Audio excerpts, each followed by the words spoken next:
Cuan, cuan, we be getting money.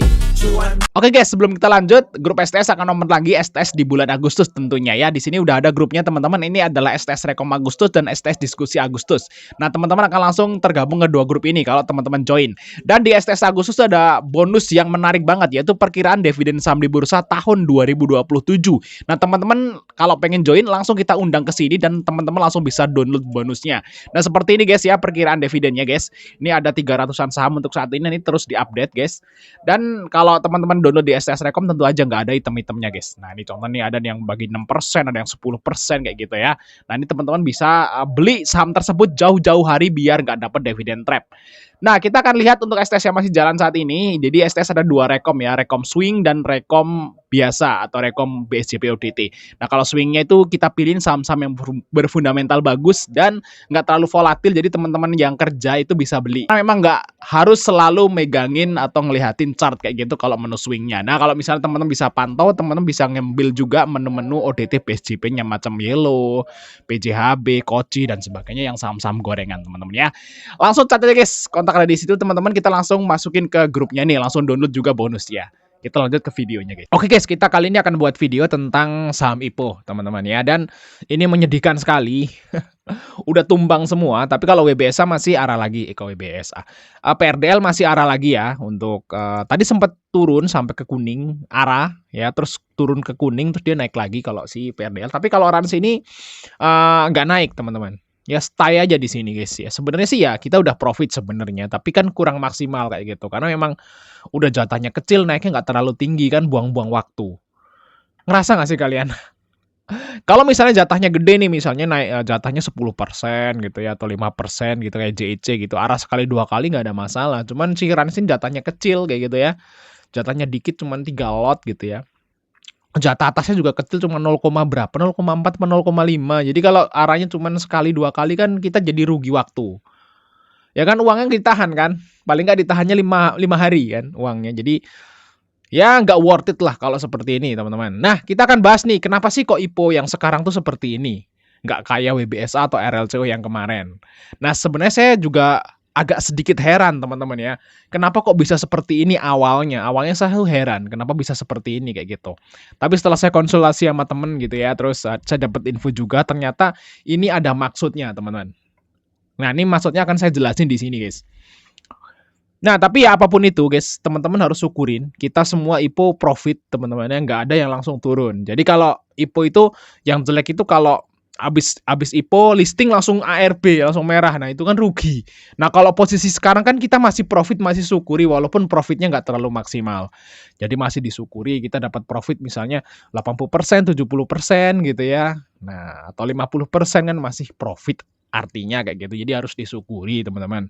Nah masalahnya kenapa nggak bisa kayak RLCO sama WBSA? Nah ini guys alasannya saya akan sebutin di sini. Sebenarnya teman-teman, kenapa kok IPO yang sekarang ini seperti ini ya, nggak terlalu menarik naiknya, itu karena barengan itu yang pertama. Nah barengan, mungkin kalau barengan kan jadinya agak bingung ya. Kita kan apa namanya, misalnya ada orang yang beli semua IPO gitu ya, nggak bisa pantau semua, otomatis jual. Dan mungkin ya yang apa namanya ikut IPO ini kan banyak whale juga gitu ya, banyak yang punya duit miliaran, puluhan miliar kayak gitu. Jadi kalau itu terjadi ya otomatis marketnya jadi langsung banjir, nggak ngehold. Nah beda kalau IPO-nya tuh sendiri, satu doang IPO-nya. Nah kalau IPO-nya satu doang kan jadi fokus di satu IPO ya mereka bisa hold. Jadi naiknya akan lebih tinggi. Jadi masalahnya ini barengan kayak gitu, itu yang pertama. Terus alasan yang kedua adalah kalau menurutku ini yang paling kuat. Mungkin orang-orang bilang wah IPO barengan lah wajar gitu. Kalau menurutku sih nggak kayak gitu guys. Bukan IPO barengan ini yang alasan utamanya. Alasan utamanya adalah ini teman. Oke guys ya, jangan lupa untuk join STS Rekom. Kita udah open di bulan Agustus. Langsung cat aja guys kontak di situ. Nanti kita swing atau trading ODT BSJP bareng-bareng ya di STS rekomendasi tentunya. Oke ya, alasan utamanya adalah ini teman-teman. Kenapa IPO yang sekarang itu nggak naik tinggi-tinggi? Alasannya adalah HSC guys. Lihat, IPO yang terakhir naik tinggi itu adalah RLCO dan WBSA. Ingatkan kalian kita dapat cuan berapa banyak di sini. Nah, ini guys. Mereka masuk HSC. Naik tinggi berarti masuk HSC. Saya jelasin gini guys korelasinya. masuk HSC itu kan berarti jadi masalah kan kalau masuk HSC, jadi nggak bisa MSCI dan sebagainya. Dan nanti juga sama bursa juga dikejar-kejar suruh naikin free float. Jadi masuk HSC itu nggak enak kalau emiten tuh guys. Karena nantinya mereka jadi ribet kayak gitu teman-teman. Nah kenapa sih kok saham IPO yang naik tinggi itu jadi kena HSC? Logikanya gini guys. Emiten yang IPO ya itu kan ngejual sebagian sahamnya ke publik. Kita jelasin pakai ini ya. Contoh misalnya IPO-nya si Rans ya, kita lihat. Kalau IPO-nya Rans, teman-teman tak jelasin logikanya teman-teman. Nah ini yang saya udah konsultasi sama temen nih. Kayaknya ini yang bikin masalah kenapa IPO-nya itu nggak naik tinggi. Nah Rans itu ngejual ke ke publik itu 20% guys. Ya, karena dia oversubscribe berarti 20%. Nah, dari 20% ini, teman-teman, dari 20% ini, itu 80%-nya itu dipegang underwriter. Nah, 20%-nya lagi baru dibagi ke kita-kita, yang slot, 4 lot, 3 lot kayak gitu. Nah, sebenarnya guys ya, yang dilepas ke publik, itu kan artinya bukan 20% dari market cap. Padahal HSC itu minimal kan 15%. Nah, kalau menurut logika kan berarti masuk toh. 20% berarti masuk dong. Rans gitu ya. Ternyata kan 20% ini 80%-nya dipegang UW, 20%-nya baru di tempat kita. Jadi sebenarnya saat Rans ini IPO, itu sebenarnya free float-nya itu mungkin sekitar 4% aja. Karena kan yang dihitung cuma 20% dari 20% aja.